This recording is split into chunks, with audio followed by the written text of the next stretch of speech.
¿Qué tal, muchachos? Bienvenidos a este curso de TPS, que significa Toyota Production System en inglés o en español el sistema de producción de Toyota. Esta es la culminación de una saga de cursos que hemos visto y debemos entender que el TPS es el sistema integrador de casi todos los temas y herramientas que hemos visto en los últimos meses. Bien, veamos entonces de qué está compuesto este sistema de producción de Toyota. Para eso vamos a ver la casita que le da sentido a todo este conjunto de herramientas. Esa casita tiene como cimiento básico, ya lo hemos dicho también en el momento que hablábamos de las 5 S, que son las 5 S el cimiento del TPS.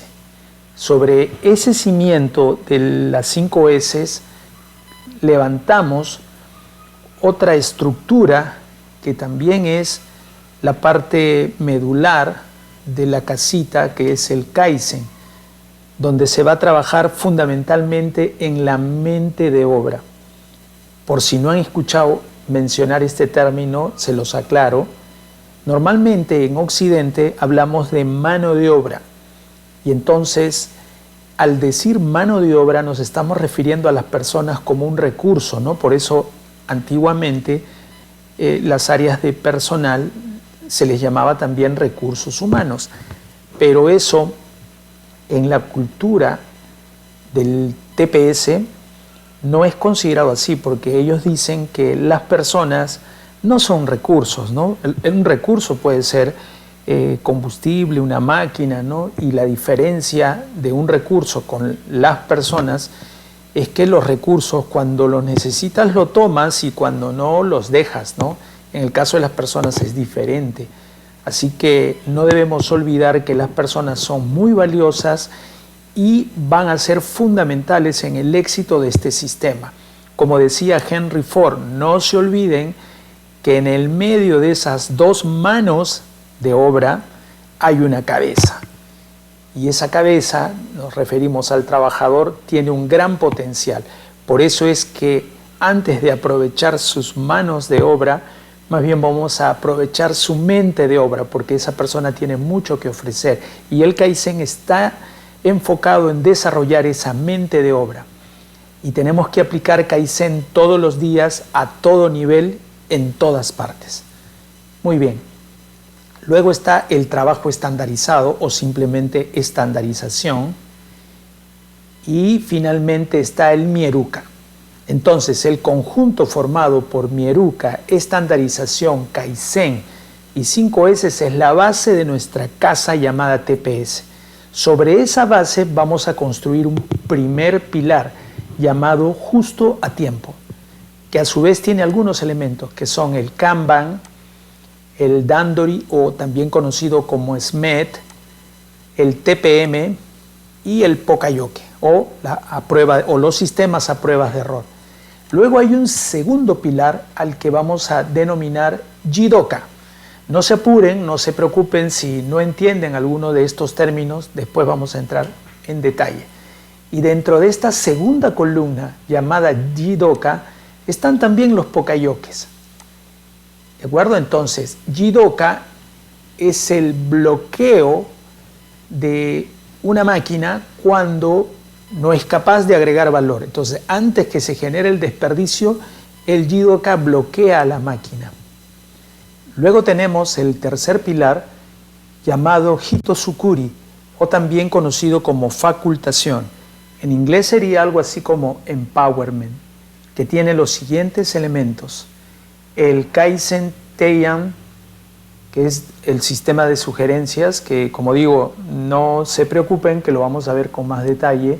Después está el trabajo estándar, el Shohinka, que es las habilidades multidisciplinarias que debería tener el trabajador, o dicho de otra manera, necesitamos trabajadores multifacéticos con muchas habilidades. Están los círculos de calidad y el Soifuku, que es la participación activa del personal. Sobre estas tres columnas se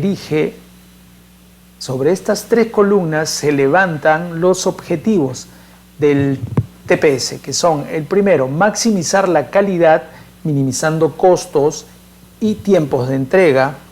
Son tres elementos muy importantes en cualquier actividad empresarial: máxima calidad, bajos costos y buenos tiempos de entrega. Y con eso vamos a crear un flujo minimizando desperdicios, un flujo constante de productos, minimizando desperdicios y optimizando el tiempo order to cash. ¿Qué significa el ciclo order to cash? Es el tiempo que pasa desde que recibimos una orden hasta que el dinero ingresó a nuestra cuenta bancaria. El ideal de todo empresario es que este ciclo order to cash sea lo más rápido posible. De esa manera aseguramos liquidez en la empresa y sostenemos el negocio.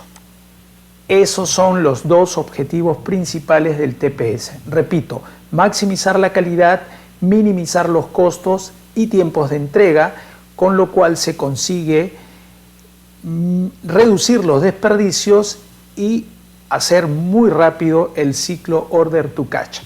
Entonces, en resumen, la base es esta. Este es el primer pilar, este es el segundo pilar, este es el tercer pilar y estos los objetivos. Esta es nuestra casita del TPS. Ahora vamos a ver otra dimensión de esta casa que también es bueno que lo sepamos. A ver, lo vamos a ver de esta manera. Vamos a verlo como si fueran sistemas, relacionándolo con el cuerpo humano. Así como nuestro cuerpo tiene un sistema óseo, que es la base de todo nuestro cuerpo y nos da el soporte para poder trasladarnos, para poder avanzar. Sin el sistema óseo, pues no seríamos lo que somos, ¿no? Seríamos una suerte de animal rastrero, no sé, en fin. Entonces, el equivalente al sistema óseo del sistema del cuerpo humano son las 5 S. El equivalente al sistema circulatorio, el que lleva sangre por todo el cuerpo y nos mantiene oxigenados, cosa que nos permite crecer y desarrollarnos, es el Kaizen, también llamado como mente de obra, como ya les había dicho. ¿Y por qué el Kaizen es considerado el sistema circulatorio? Porque está a todo nivel, en todas partes y en todo momento, haciendo mejoras constantes, haciendo crecer a la organización. Entonces, es una comparación ideal que estamos haciendo entre el sistema circulatorio y el Kaizen. Muy bien. Después tenemos el sistema nervioso autónomo. Aquí sí hay que detallar un poco más. Todos nosotros sabemos que dentro de nuestro organismo, como seres humanos, tenemos un sistema nervioso autónomo que se encarga de mantener ciertas funciones de manera inconsciente. Es decir, ustedes no dejan de respirar en ningún momento. Ustedes tienen una serie de procesos internos que garantizan la vida y que se realizan aun cuando ustedes estén durmiendo. Es decir, ustedes no tienen que darle una orden a sus pulmones para decirle, oye, me voy a dormir, entonces quiero que sigas transformando el oxígeno y que lo inyectes a la sangre para que ésta a su vez lo lleve a las distintas partes de mi cuerpo y así me mantenga oxigenado. No se lo tienen que decir. Los pulmones y todo el sistema circulatorio lo va a realizar. Y lo mismo con el corazón. Ustedes no tienen que decirle a su corazón que continúe bombeando sangre. Entonces, todos estos elementos en nuestro cuerpo hacen parte del sistema nervioso autónomo, es decir, funcionan indistintamente a la voluntad de ustedes. Es autónomo, por eso el nombre. Bien, entonces, en las organizaciones japonesas que han implantado el TPS, también tienen un sistema nervioso autónomo. Es decir, cuando las actividades se están llevando a cabo, se van a encontrar todos los trabajadores y sobre todo los que están en el piso de planta, se van a encontrar con una serie de dificultades, que es muy natural, sobre todo al principio cuando todavía no se tiene bien implementado este sistema. ¿Se imaginan lo que sería que cada vez que se tropiecen con un problema, la gente detenga la máquina o no sepa qué hacer, de pronto deciden mal y comienzan a salir defectos, luego le dan aviso a un supervisor, el supervisor al jefe, entre que la información va hacia arriba y regresa con una decisión, pasa mucho tiempo y mientras tanto se generan desperdicios, se generan detenciones que finalmente son costosas para la organización. Qué bueno fuera que todos los elementos que trabajan en el piso de planta sean autónomos y cada vez que se presente un problema sepan qué decisión tomar. Obviamente que tendría que ser la mejor. Para que esto llegue a este nivel se requieren obviamente todo un proceso de herramientas, entrenamiento, pero al final se puede lograr. Y cuando se logra, a esto se le llama el sistema nervioso autónomo que tiene Toyota. Y este está constituido de algunas herramientas que estoy mostrando aquí. Kanban, que luego vamos a verla con un poco más de detalle. TPM, que no es todo el sistema, sino algunas herramientas que la empresa en función a sus procesos pueda requerir. Luego tenemos Mieruka, que es toda la gestión visual, la estandarización y finalmente Jidoka, que es un pilar completo. Entonces, con estos elementos vamos a armar lo que va a ser el sistema nervioso autónomo de la planta. Es decir, con este entrenamiento, la gente va a poder tomar decisiones y va a tomar las mejores decisiones. Y es más, o sea, no se va a encontrar con tantos problemas. Todos esos problemas van a ser canalizados correctamente a través de estas herramientas. Y lo poco que pueda ocurrir, la gente va a tener siempre una contramedida o un procedimiento, un estándar que ejecutar cuando esa situación se le presente.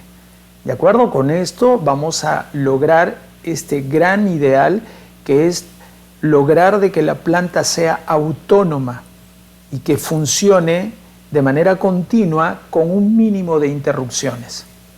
Muy bien, ahora vamos a ver paso por paso, como ya les había dicho, cuáles son estos elementos para que se entiendan bien. Vamos a empezar con las 5 S, esto es muy rápido porque ya en realidad la hemos visto. Ustedes saben que las 5 S es una filosofía de vida, más que una herramienta, es una filosofía de vida, porque es algo que vamos a tener que cambiar desde adentro, y una vez que nosotros adoptemos esa filosofía de vida, vamos a poder estar culturalmente listos para seguir recibiendo lo que falta. Ya saben ustedes cuáles son las 5 S, ¿no? Seiri, Seiton, Seiso, Seiketsu, Shitsuke. Muy bien.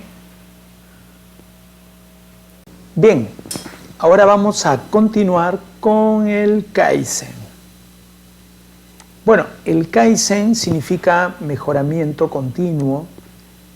En otras partes también significa mejoramiento continuo en la parte personal, familiar, social, porque no es solamente un concepto que se aplica a la planta, se puede aplicar también a la vida personal.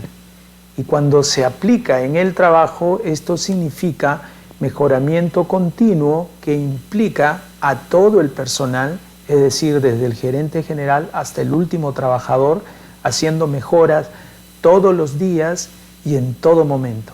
¿De acuerdo? Es una cuestión integral y es parte también de una filosofía de vida. Aquí vemos, por ejemplo, en la lámina a un trabajador de Toyota haciendo un aviso a través de una cuerda que está siempre a lo largo de todo el proceso para avisar a la gente de mantenimiento que se ha producido algún tipo de problema que tiene que ser atendido de inmediato, ¿no? Entonces ese cordón lo que hace es lanzar un aviso en algunos controles visuales que están por toda la planta, lo que indica al personal de mantenimiento que tiene que acercarse a una determinada estación para poder atender esa demanda. Y de hecho, si ya se produjo ese evento, indistintamente de que se resuelva y se reanude la producción, ahí va a quedar un asunto pendiente que luego va a ser analizado al final del turno para poder determinar cuál fue la causa de que se presentara ese problema, para que de esa manera se pueda hacer una mejora y esto no se vuelva a presentar. Bien, continuemos. Ahora vamos a ver qué significa estandarización. Bien, estandarizar es tener el proceso estable, sin errores, ejecutando las mejores prácticas. El proceso que se sigue para estandarizar es un proceso de crear estándares a través de una herramienta llamada SDCA. Bueno, en realidad esto es una invención de los japoneses creada sobre la base del PDCA. La diferencia es que mientras el PDCA nos permite mejorar aplicando un sencillo círculo que significa planear la mejora, ejecutar según lo planeado, controlar lo que se ha ejecutado y luego actuar sobre el sistema. En este caso, si lo que nosotros queremos es buscar un estándar que nos ayude a estabilizar el proceso, lo que tenemos que hacer es planear el estándar, ejecutarlo, controlarlo y cambiarlo si es que el estándar mostró tener alguna debilidad. Cuando los procesos están estabilizados, recién ahí podemos pensar en pasar al siguiente nivel. ¿Y cómo pasamos al siguiente nivel? Aplicando el PDCA, que acabo de explicar. Hay una diferencia entre estandarizar y estandarización. Vamos a verlo. Entre los objetivos que tiene la estandarización podríamos destacar la automatización en la resolución de problemas. Sin embargo, existen un sinfín de tareas y objetivos que persigue la estandarización, que voy a mencionar algunos. La mejora de los procesos, generar un mayor rendimiento, ordenar las actividades y el contexto, mejora de resultados, reducción de costos directos e indirectos, la automatización de los procesos, agilización de los procesos y toma de decisión. Es decir, para que les quede claro, uno a través de los estándares lo que busca es estabilizar el proceso. ¿Cómo? A través de medidas que nos eviten el error y nos aseguren la mejor práctica. Pero ¿qué ocurre cuando ya nosotros hemos dominado el proceso y tenemos el estándar mucho tiempo? Va a llegar el momento en que esa operación se va a hacer con tal rapidez que no vamos a tener ya tantos problemas como los teníamos antes. Es como si con el estándar hubiéramos automatizado el proceso, garantizando obviamente que lo hagamos bien, sin mayores problemas. Cuando hemos alcanzado ese nivel, podemos decir que hemos estandarizado ese proceso. Con el objetivo de aclarar esta diferencia entre estandarizar y estandarización, vamos a mostrar esta gráfica. Imagínense que el eje X es el tiempo y el eje Y es la condición. Entonces, si todo empieza bien, la condición es buena y se mantiene. Eso se representa por esta línea celeste. Pero como todo proceso, inevitablemente en algún momento se puede presentar un error, que esto lo representamos de esta manera, es decir, la condición cae por efecto de una falla. Y en ese momento nosotros tenemos que levantar la situación y hemos dicho que eso lo vamos a hacer aplicando este círculo SDCA, que es una evolución que los japoneses han hecho del famoso PDCA. Solo que en este caso el objetivo es crear un estándar para precisamente estabilizar un proceso, eliminar los errores y hacer la mejor práctica. ¿Ok? El proceso que ustedes deben seguir es este, porque pueden haber pasado algunas cosas que no son en todos los casos iguales. Primero nos tenemos que preguntar, ¿sucedió este problema porque no teníamos estándar? una posible respuesta es sí, efectivamente, no teníamos un estándar. Entonces lo que tenemos que hacer en este caso es crear un estándar utilizando justamente esta herramienta SDCA.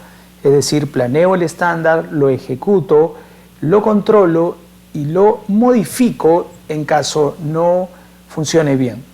Y todo esto puede tomar un tiempo hasta que recién probamos de que está estable el proceso. Por eso esto ha sido representado como una onda amortiguada, porque después de haber mejorado podría caer, y eso ocurre porque hay ciertas condiciones que no fueron tomadas en cuenta al principio y luego pueden hacer fallar el estándar. Inmediatamente tenemos que actuar sobre el sistema, robustecerlo, y lo tenemos que hacer tantas veces hasta que estemos seguros que el proceso ya quedó estable y que no vuelve a pasar ese problema nunca más. ¿Ok? Pero la otra respuesta posible a este problema, es decir, sucedió porque no teníamos estándar, la respuesta puede ser no. Es decir, sí teníamos un estándar, pero el estándar simplemente no funcionó. Entonces, ¿por qué sucedió esto? ¿Por qué no se siguió el estándar? Esa es otra posibilidad. Si no se siguió el estándar, es decir, ocurrió porque existiendo un estándar, no funcionó porque no se siguió el estándar, entonces, si la respuesta es sí, la solución es tomar acciones de disciplina. Vale decir, de nada nos sirve tener un excelente estándar si la gente no lo va a respetar. Si no lo respeta, evidentemente van a ocurrir errores. Si ese es el problema, la solución es muy sencilla. El estándar está bien. Lo que está mal es que la gente no está actuando de manera correcta. Por lo tanto, tenemos que tomar acciones disciplinarias. ¿Ok? Pero la otra posibilidad es que la respuesta sea no. O sea, es decir, la gente sí lo está usando de manera correcta, pero aún así el estándar falló. Entonces, si el estándar falló, lo tenemos que modificar. Estaríamos dentro de esta onda amortiguada, volviendo a aplicar el PDCA, volviendo a aplicar el SDCA hasta robustecer este estándar. Y después, ya que el estándar probó su eficacia y el proceso se mantiene estable, recién podemos pasar al siguiente nivel, que sería aplicar el PDCA. ¿Ok? Pero, ¿cómo nos damos cuenta que ya estamos listos para aplicar el PDCA? Tenemos que pasar un tiempo utilizando ese estándar. Y normalmente cuando ya se pasó a esta etapa de estabilidad, normalmente ya no hay que hacer un control tan exhaustivo del estándar, porque ya hemos probado su eficacia. Vale decir, es como si este modelo de 4 pasos SDCA se redujera a 3. Aplico el estándar, lo controlo y lo ejecuto a la vez, o sea, es decir, lo ejecuto y lo voy controlando. No necesito hacer un estadio, una pausa para hacer un control. Simplemente lo ejecuto de manera atenta, que significa que lo voy controlando esa ejecución y después simplemente actúo si es que es necesario, ¿no? En la mayoría de los casos tampoco va a ser necesario en la medida que ya el estándar es robusto. Entonces ese circulito es muy breve, ¿no? Casi de 3 o 2 pasos. Es casi como ejecutar y punto. Y el resultado es el esperado, ¿no? Pero siempre hay que estar atento a cualquier eventualidad. Ya cuando hemos alcanzado este nivel, ese sería el mejor indicativo de que ya estamos listos a pasar al siguiente nivel. ¿Y qué significa pasar al siguiente nivel? Aplicar el PDCA para conseguir una mejora. Una mejora cambia el proceso en alguna medida y puede eventualmente necesitar nuevos estándares porque ya estamos a otro nivel. Entonces, una vez que ya pasamos al siguiente nivel, se esperaría que ese nuevo nivel nos traiga otros nuevos problemas. Y en este caso se repite el ciclo. Para estabilizar ese nuevo nivel, tenemos que aplicar el SDCA hasta garantizar de que el proceso está estable, con lo cual reducimos el tiempo de la ejecución del SDCA para conseguir mayor dinamismo, porque acuérdense que ese es el objetivo de aplicar estándares, que el trabajo se haga rápido, se haga casi de memoria y que no requiera tanto control. Cuando ya hemos alcanzado ese nivel, estamos listos para poder aplicar nuevamente el PDCA. Ese PDCA nos permite alcanzar un nuevo nivel y por ende podemos enfrentar nuevos problemas. Aplicamos otra vez el SDCA para estabilizarlo, lo llegamos a controlar y dominar y nuevamente aplicamos el PDCA. Y entonces esa sería la secuencia repetitiva que vamos a hacer y con eso estaríamos garantizando la mejora continua. Continuemos. Bien, ya vimos entonces estandarización, ahora vamos a ver Mieruca, que es otra herramienta potente en el TPS. Mieruca es sinónimo de control visual, es decir, el control visual es fundamental como complemento de la estandarización. De hecho, usado correctamente, eso nos va a permitir darle la información necesaria al personal de planta para que no cometa errores.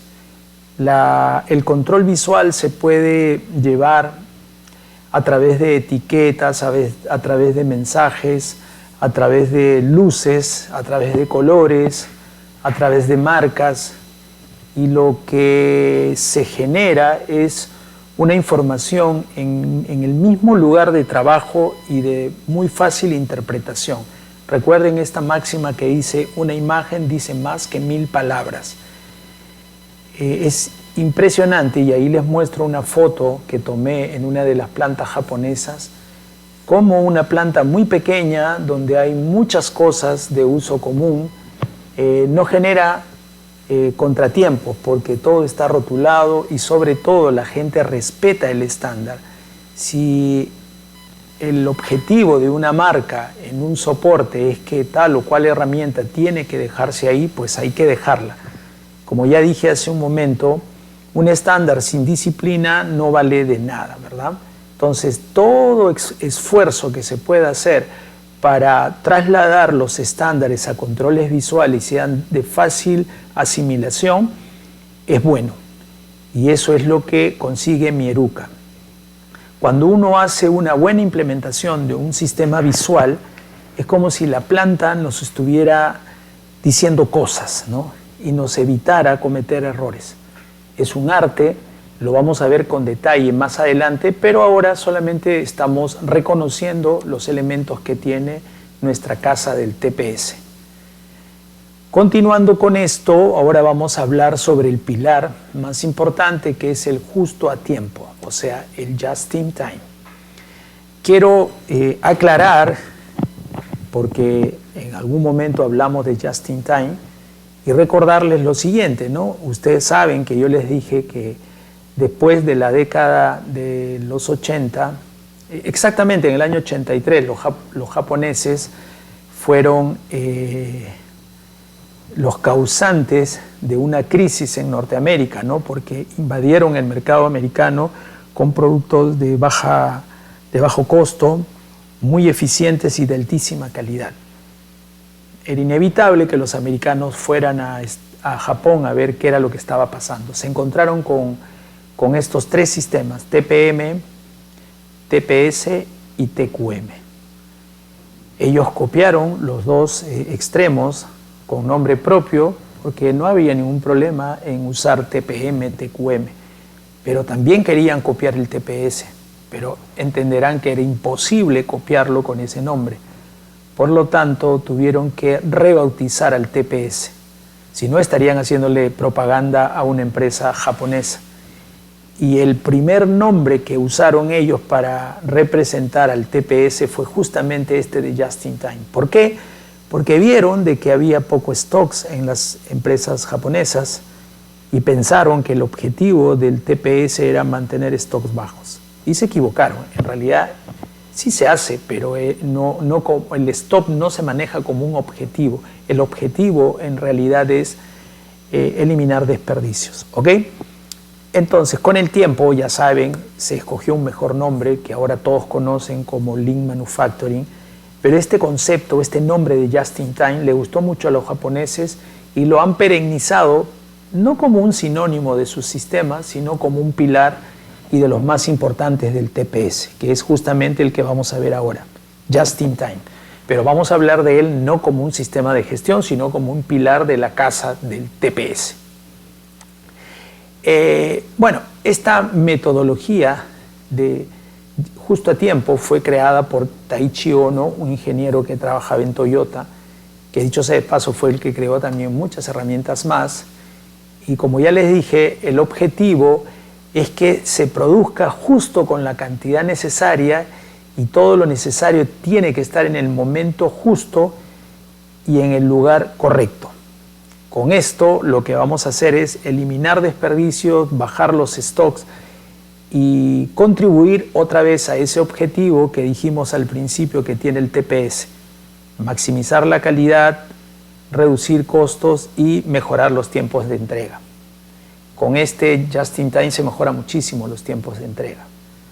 Muy bien, continuemos reconociendo algunos elementos en la casa del TPS. Entonces, como parte de este Just in Time y que suman a ese concepto de justo a tiempo está Kanban. Vamos a ver qué significa Kanban. Bueno, cosa curiosa, esto se los cuento para que más o menos vean cómo ha sido la evolución del Kanban, ¿no?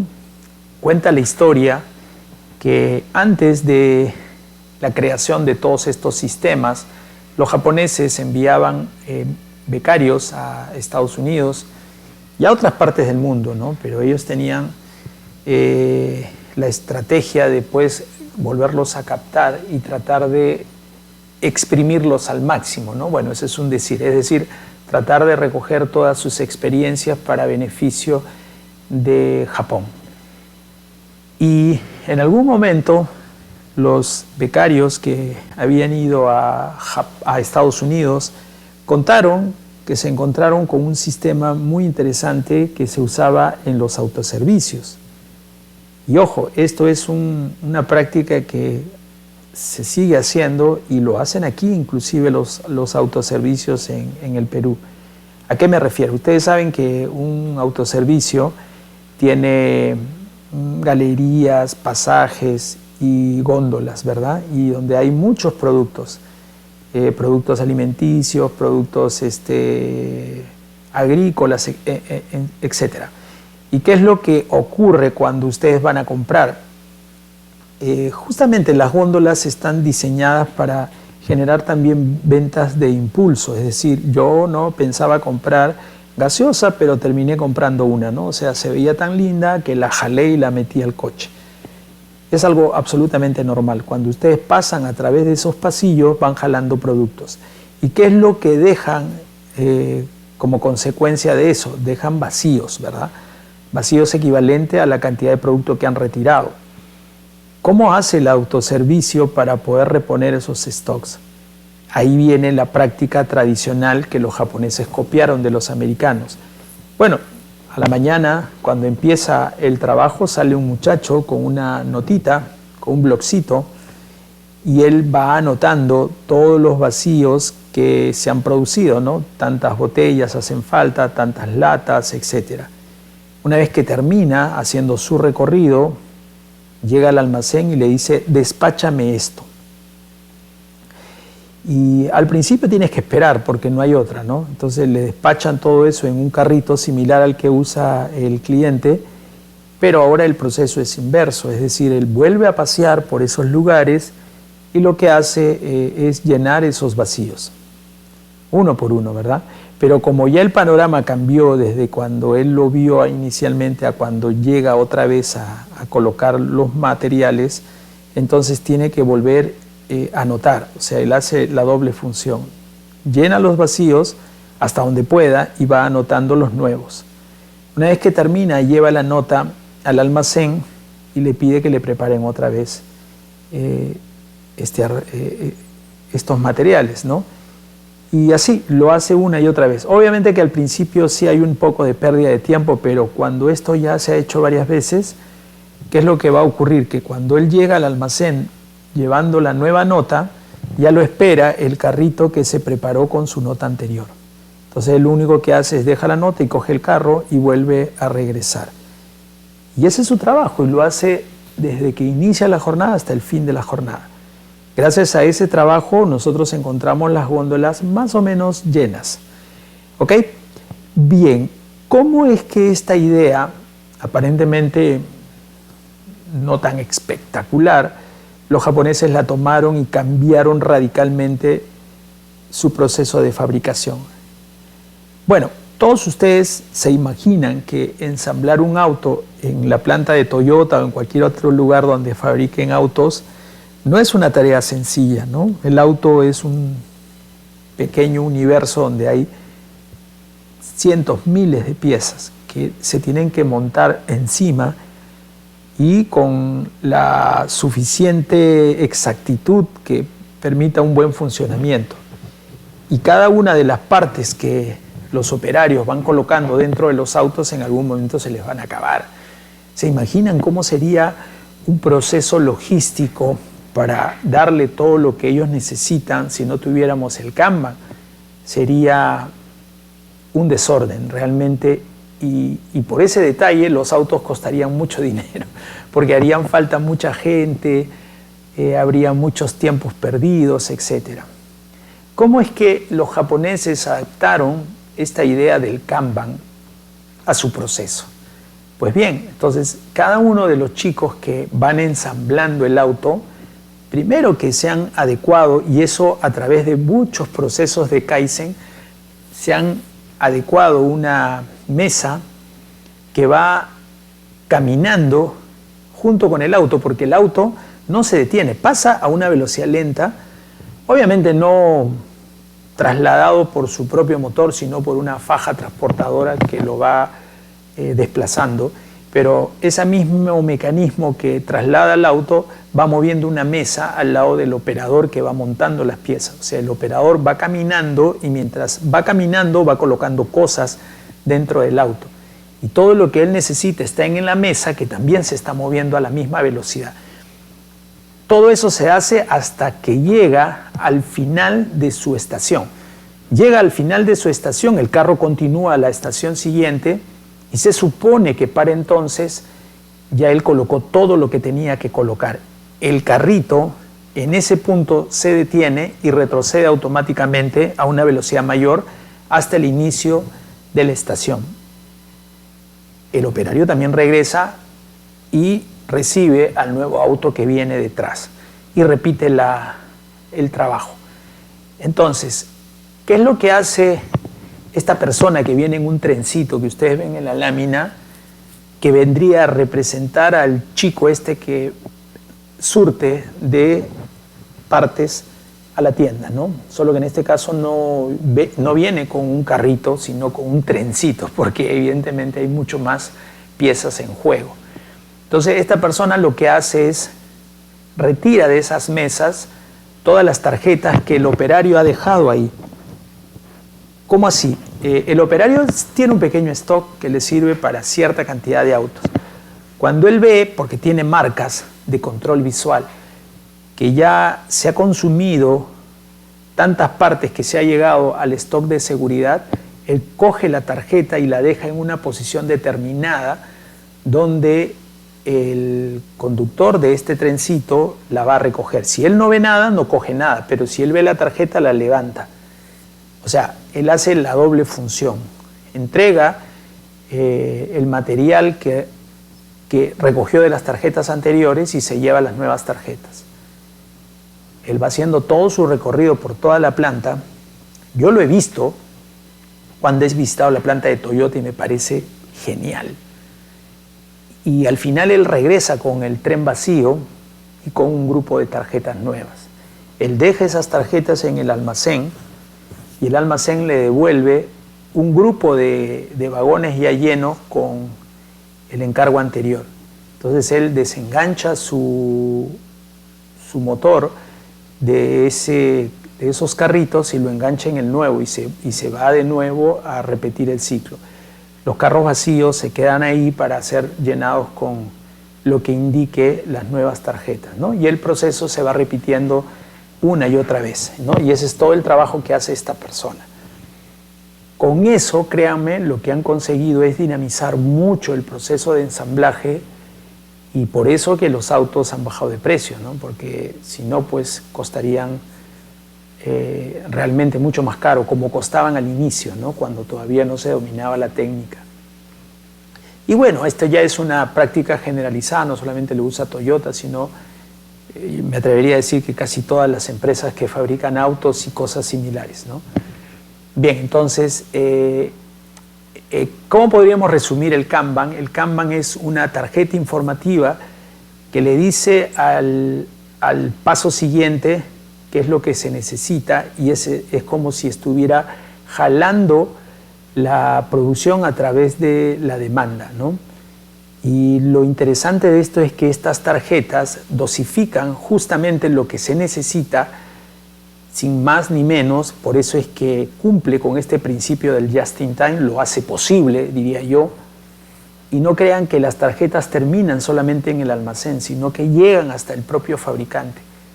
Y otra cosa que me parece genial es que la parte urbanística de las ciudades ha sido especialmente diseñada para ser más productivas, ¿no? ¿A qué me refiero? La planta de Toyota en realidad está en una ciudad que se llama la ciudad Toyota, que está en Nagoya. ¿Y por qué le llaman la ciudad Toyota? En realidad tiene gente que habita ahí, ¿no? Pero lo curioso es que todas las empresas que giran a través de ese negocio están ahí. Es decir, las empresas que fabrican llantas, las empresas que fabrican autopartes, arrancadores, etc. Y todas mandan día a día solamente lo que se va a consumir en el día. Algo que yo me pregunté, que me imagino lo hacen ustedes también, ¿cómo se evita de que estas empresas sean poco productivas enviando haciendo muchos envíos casi con camiones vacíos para que Toyota pueda ser eficaz, ¿no? Es decir, es como si dijéramos la eficiencia de Toyota es la ineficiencia de sus proveedores. Pero no es así. En realidad lo que existe son empresas intermedias que son acopiadores, que representan a esta chica, me parece que es una chica, no estoy seguro, pero representan a esta chica que está llevando los materiales, ¿no? Esta labor lo hace una empresa, es decir, esa empresa solamente acopia todo lo que en el día se va a llevar a la planta de Toyota. Obviamente que los fabricantes, por ejemplo el fabricante de llantas, le da a esta empresa de acopio no stock para un día, ¿no? Le trae un stock para la semana y en ese caso su camión viene lleno de llantas. El otro hace lo propio con los alternadores y los demás con sus autopartes. Ellos tienen un pequeño almacén, luego hacen un picking, es decir, hacen un mix de lo que Toyota necesita en el día, llenan su camión pero con un mix y luego salen a entregar a Toyota. Eso asegura una mayor eficiencia y disminuye la cantidad de camiones que podrían haber por ahí dando vueltas en la ciudad. Es decir, todo está organizado. Toda la ciudad está organizada. Es como si la gestión de la planta de Toyota rebasara sus límites, ¿no? y se introdujeran dentro de la ciudad misma. Eso hace de que el proceso sea muy eficiente. Es realmente espectacular. Muy bien, después hablaremos más sobre este tema. Con esto pasamos a la otra herramienta que es parte de este primer pilar llamado justo a tiempo, y este es el Dandori, palabras japonesas, SMED en el lenguaje español.